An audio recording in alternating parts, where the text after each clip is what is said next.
Barstool Big Cat each and every Wednesday at 5 o'clock or 4 o'clock. That's what time it is. It's 4 o'clock. See, I don't even know what time it is anymore, Big Cat. What's it feels up? like 5. I kind of missed what Waddle said there. Did you say I was right? Because I remember sitting next to you last week, and you're like, oh, we're not going to lose to the Patriots. I said, yeah, we could. This team stinks. And I was right. Is that the overwhelming feeling today that you were right? It has nothing to do about our mass depression, about our favorite football team. It all is good in the world because you were right? No, I have mass depression with everyone else. My mass depression, though, is a little different because I went into Sunday expecting the worst. I had a feeling that was going to happen, and when it happened, I couldn't be let down further than I've already been let down. I was already rock bottom. You can't get lower than that. So yeah, everything stinks. Everything is just terrible. Okay, so since you see the future in a clear fashion, what happens on Sunday on the lakefront? I think we lose, but I think we'll look better than we did the last 2 weeks, 3 weeks, if you really want to count it. So I guess progress. I think we've hit rock bottom as an offense. I think the defense played better than they did, obviously, against the Cardinals.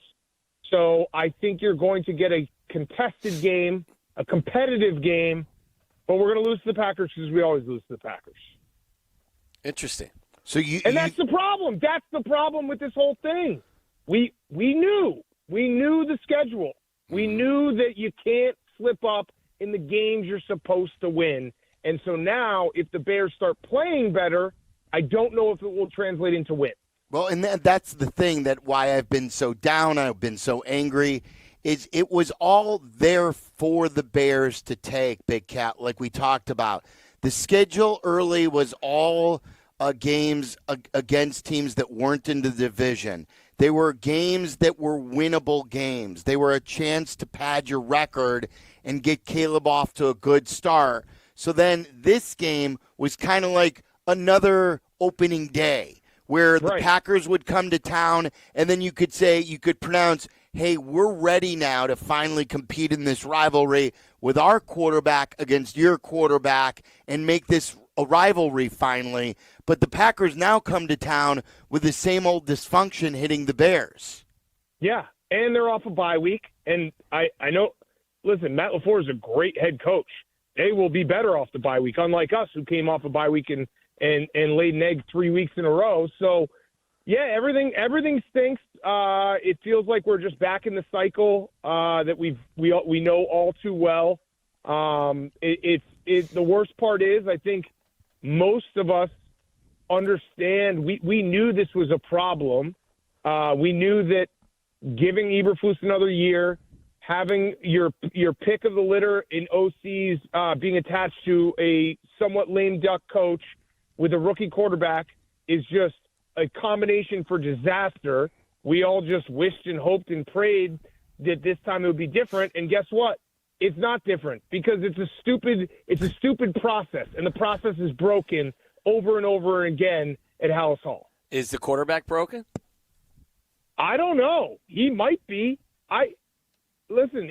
And I'm not. I've been very, very honest, I think, where I'm not trying to excuse and say, oh, Caleb's fine, it's the offensive line. No. This is all parts. It was Shane Waldron. It was Caleb Williams. It was Matt Eberflus. It was the offensive line. It was the receivers not getting open. The whole thing was broken. And I just don't know. My biggest issue and my biggest fear is take the sacks out of it, because obviously the sacks are bad. You think he's second through 10 games. He's second all time to only David Carr, who was sacked the most out of any rookie quarterback. As a rookie? Wow. As a rookie. It's the hesitancy that it's been coached out of him. What he was and what made him so exciting was he was a gunslinger. And he hasn't thrown an interception in a bunch of weeks, and that's a bad thing. I know that sounds crazy, but I want my guys throwing interceptions and taking shots. Even on the deep shots, which we've talked about, the accuracy has not been there on the deep shots. Nope. I don't think that is Caleb Williams doesn't know how to throw a football. Caleb Williams is not accurate. I think it's Caleb Williams is so scared of making a mistake that when he has a guy deep, he's going to throw it to a place that no one can get it. You know what I mean? Like it's just so frustrating because we basically went down a checklist of things you're not supposed to do for your rookie quarterback, and we hit them all. When you hear this, and Weider posted this quote about Keenan Allen. Keenan Allen said this about Shane Waldron, who was fired. He said, I would say about why it didn't work with Shane Waldron. This is Keenan Allen speaking. I would say just probably was too nice of a guy. I think during OTAs and training camp, he kind of fell into a trap of letting things go, not holding people accountable. Obviously, those things lead to a slippery slope. Yeah. That's just not. I mean, he's just not doing his job as a coach. I saw DJ Moore talking about it as well. That the adjustments were always late, and there would be a halftime adjustment, and they wouldn't get the look later. It's just a mess, and we saw it coming from 100 million miles away. And again, you can call it stupidity. I call it just being a fan and being optimistic and hoping that things will work out. But we all knew deep down this was set up to fail. Because Shane Waldron was he's not the number one pick as OC. Cliff Kingsbury's the number one pick, and he's in Washington because they hired a new coach. And an OC is not going to go somewhere being like, well, if this doesn't work out, we're all getting fired. It's crazy. I got a question for you guys, and I'm going to be very careful. Okay, because then I have a question for you. I'm going to be very careful because I know you guys are at Halas Hall, and I want you to be able to leave the building safely. I checked in, Big Cat. I checked in as Wam Toddle, so they have no idea who I really am. Okay. Who ultimately is calling the shots at Halas Hall? In what way? In every way. In every way.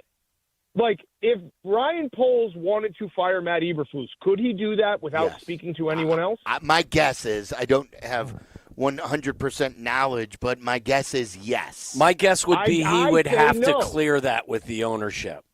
I think he would have to clear that. And I think that this is the broken part of the Bears organization where all I want is for them to have a guy who is a football guy and the buck stops with him. And it's his call, and he makes the decisions, and everyone else gets out of the way, and we have never been able to do that. And I think that's the fundamental issue. And, again, I'm being very careful with what I say, and I'm saying more. I'm pleading more with ownership to do that. Get a football guy who runs the show, and he is in charge of everything, and the buck stops with him, and then when the decision needs to be made, and if that's Ryan Poles, I'd be great. Like, if Ryan Poles if they want to give him that power, I would be like, yes, let's do it. Well, that was the hope. But right now it feels like that's not how the system is set up, and it's a system that is set up for failure. Because if you look at any team that is successful in the NFL and you say, who calls the shots there? You can give an answer to that right away. You can say that's the person who's calling the shots. I don't know if you can say that with the Bears. I hope you're right that it's that he does have full autonomy to do it, because that's what you should be. That's what you should have as a GM. I think he still has to go down the hall to Kevin Warren and give sound rationale as to why and how it's going to benefit. That's stupid. Well, that makes no sense. Well, don't you think most bosses have to do that? I'm not. No. But with the right answer, their answer should be, look.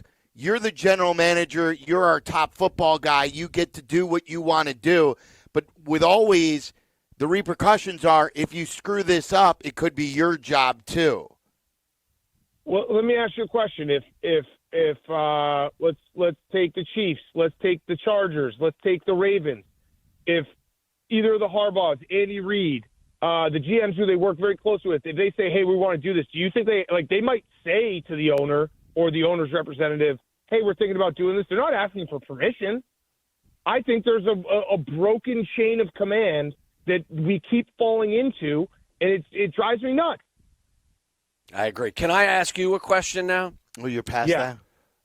Yeah. What do you mean? I did that well. I want credit. I did that well. Yeah, you did that fantastic. Yeah, there was no reason to sugarcoat it. The unedited version of that. You're a very successful guy. You're smart. Can I borrow $1 million? You're wonderful. No, I don't want to borrow. I just want a gift. I want a gift. Do you find that you are in your position that you constantly need to be held accountable for everything? Or do you because you are so successful and you know what makes you successful and you do have to have some discipline, do you hold yourself more accountable than having to have other people hold you accountable? I hold myself accountable. That's what frustrates me, that we have this constant conversation now the last several weeks about, well, we just want the coaches to hold us more accountable. Like, you're not a 7th grade football team. Like, I get it. I do want a strong personality at the front of the room with a coach. But at the same time, I want that coupled with a bunch of guys that don't need to constantly have people hold them accountable. Because I think the most successful people in the world, regardless of what it is that you do it well because you hold yourself accountable. So that's what frustrates me. When I hear people, you wouldn't be as successful as you are, Big Cat, if you didn't hold yourself accountable. If Dave constantly had to kick your ass or somebody had to constantly kick your ass or hold you accountable, you wouldn't be as successful as you are.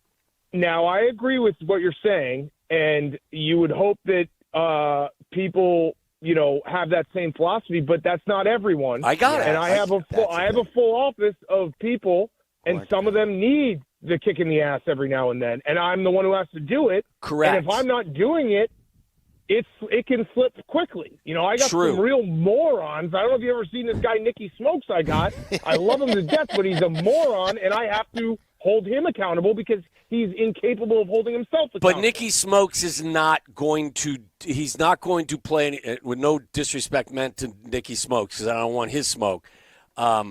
But what he does isn't necessarily going to tilt the success of your business in one direction or the other. I'm talking about the guys that you're downgrading what he does over there. No, what I'm saying is your most highly paid and most important employees are guys that should be holding themselves accountable. I'm not suggesting that in a room full of 60 guys, everyone is going to have the same work ethic and the same level of self-accountability that Big Cat has, because if everyone did, everyone would have his chair. I'm just telling you that... let's take this analogy, though, all right? Because this is perfect. So, like I said, Nicky Smokes, real dummy. Love him to death. Like, good locker room guy. He's the guy I want around. I have said all this stuff to his face, so it's not crazy for me to say this. So, if Nicky Smokes messes up, I can't say, oh, well, Nicky Smokes messed up, it's all his fault. I have to take ownership for myself and the mistakes that I made in coaching Nicky Smokes, similar to the Tyreek Stevenson mess up and Matt Eberflus not admitting that giving up 15 yards on the play before was so stupid and put us in a spot where Tyreek Stevenson could do something like that. And if I sit there and just say, oh, well, Nicky Smokes is a buffoon, he messed up, and I don't do anything to better us as a team and myself as his coach, everyone's going to lose their faith in me. Absolutely. And that's what's happening. That's the problem. Is that the head coach is not holding himself to the same accountability and not holding himself to the level that he's expecting or telling everyone else. And that's why we have chaos here in this building. Correct. Says Mom Tom. Yeah, that's exactly I'm just telling you that when I have my most expensive players, which are my most accomplished players, I have grown tired of hearing about this concept of we need people to hold us accountable because your best people maybe need to they're hold talking about themselves like he's saying, like maybe when Keenan Allen says that, he's talking about the other guys. Someone else isn't executing something, and the coach isn't calling out that player. Correct. I don't think when people are saying, oh, we gotta, we need someone to hold us accountable, it's not like he's basically saying the coach isn't coaching. And he's not holding himself accountable, and there's no there has to be a hierarchy to how a football team I get runs. it, but I get all of that stuff, and it doesn't ring hollow to me. I'm just telling you, I appreciate an environment. Do you think all of that crap has to be talked about on the better franchises in this league? Do you think anyone? Do you think anyone in the Chargers? We're not a better franchise. Well, that's my frustration, Big Cat. Do you think any of this would be talked about if Jim Harbaugh was here? Do you think anybody would be talking about and being coached hard enough if Jim Harbaugh was here? No, because Harbaugh would handle his business, and other guys, out of respect to how Jim holds himself accountable, everyone would do it themselves as well. He would inspire you to hold with yourself. The coach. Yes, but if the coach isn't there, this isn't hollow on me. I understand it, but I don't want to put this all on anybody's head coach. This has to come from your most important employees as well, and I just get frustrated hearing guys always talk about, well, they got to hold us all accountable. Hold yourselves accountable first. Well, I get what you're saying, but I think that it is in a team environment. If the coach is not like, that's what his job is to do. Of course. And if that is failing, I think it's just you have no chance of being successful. So I get what you're saying. You want a team full of guys that take pride in their work and hold themselves accountable. But you can't, like, it's just there's no culture. There's no culture. None. We're doing the hits principle. What the hell is that? Yeah. It's the quits principle. That's what Pat said, yeah. How about this? Watching these mic'd up segments with Jim Harbaugh and some of these other videos with Harbaugh, it reminds me of, like, someone you knew in high school that you had an opportunity to hook up with, but you didn't at the time because maybe you were in a relationship. And now all of a sudden they're the best looking person in the world, and you had your chance, you missed it, and now you're looking at their Facebook page or their Instagram page, and you're just stalking them. But here's the thing: we never had a chance. We could have. We could have. They were. No. He was interested in coaching the Bears at one time in his life. No. Here's the problem, Silvy. This is my issue. It's rotten to the core. We never had a chance for Jim Harbaugh because Jim Harbaugh is an alpha football guy that would come in and be like, it is my program. It is my organization. I am running everything. And they won't allow that to happen. And that's the issue. That's why we keep going in this cycle. That's why we'll hire the fourth best offensive coordinator on the market, who's probably a really nice guy, and then we'll do it again in 3 years. That's the problem. Listen, I've heard that his personality didn't mesh with people. I'm not so sure. That's what I want. Of course. I want that. Yes, I want a guy. When we had Bruce Arians in the office 2 weeks ago, he's like, yeah, I gave him some answers they didn't really like. Right. That's what I want. Of course, you want a dissenting opinion at times. And the point I was going to make is I don't think Jim is. You okay? Yeah, no, I'm working myself up. All right. I don't even think Jim wants to come in and have full autonomy. I don't think that he really – I mean, his voice is very loud. Don't get me wrong. Jim wants to coach ball. Jim wants to win games. Like, Jim isn't going to come in and ruin your franchise. He's going to make your franchise better because of how he does things and because his players will play for him. I just think that that this opinion that Jim was going to come into any franchise and, be a dictator. I don't think he wants Hurricane that. Jim. Everyone's, no, don't let Hurricane Jim in. Jim wants to coach ball. Yes. That's what he wants to do. Listen, this is about no one. I'm not. This is just a quote. I just know has nothing to do with anything that we're talking about or anything. Real men aren't afraid of real men. I like that. You're exactly right. Jim Harbaugh, yes, he's tough to deal with. He probably rubs people the wrong way. But it doesn't matter. He wins football games. That's all I want is to win football games. I do not care about feelings. I do not care about bureaucracy. I do not care about, the chain of command. I want to win football games. And that's all that Jim wants to do. He wants to win. They had to call the cops at a July 4th picnic where he was playing volleyball, and it got heated with him and Morrissey and two other players. And the people that lived in the community called the cops because they thought it was going to be a riot. And all it was a July 4th picnic and a volleyball. This really happened? Yes, you back in the day. Us about this? Yes. Basically, all he wanted to do was win. Yeah. He just wanted to win. Wanted to win a volleyball game on a July 4th picnic. And that's these guys. And then you look at the guys who are around the league who are successful. They all have that. They're psychos. Probably not the guy you want to go get a beer with, but I don't care about that. I don't want to be nicey-nicey. I don't want to be friends. I want to win football games. You think we'll actually finish the show today, or they'll escort us out of here before I don't know. 6:30? I probably put you guys in a hole. I'm sorry about that. No, you didn't. Not at all. We've already been texted. Yes. Okay. By the way, I am requesting, as the holiday parody song contest is open, I am requesting a holiday parody song on your kidney stones. Okay. I love that. From I love the that. listeners. Are they all out? Yes. No, they're not all out. I did go to my urologist on Monday. Didn't have to look at it, so that was good. But I did mention that I shaved for him, and that was a little awkward. Oh, wow, that was weird. Yeah. Yeah.